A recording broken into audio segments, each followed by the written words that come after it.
అందరికీ నమస్తే. నేనైతే బయలుదేరాను. ఇవాళ అయితే 3వ రోజు అండి. ఇగోండి పలుగు ఉంది, కాలువ కాడికి వెళ్దాం రండి.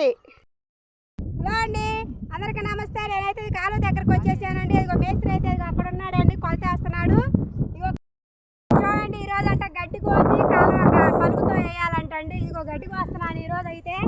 చాలా కష్టమండి గడ్డి కోయటం. ఏ మాత్రం చెత్తగుంటే కొడలు మాత్రం చేతికి వచ్చేసిందండి.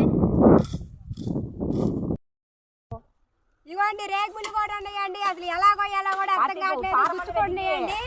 ఈ కాలంలో గడ్డి కోసి కలుగుతో వేయాలంటండి. చూడండి, అసలు ముళ్ళు చూడండి, అసలు పట్టుకోయేది కూడా కావటం లేదు ఇక్కడ.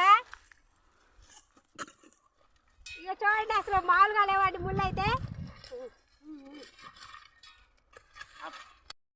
ఇవ్వండి కాలువ అయితే వేస్తున్నాను. గడ్డి కోయటం అయితే అయిపోయింది. ఇదిగో కాలువ అయితే వేస్తున్నానండి.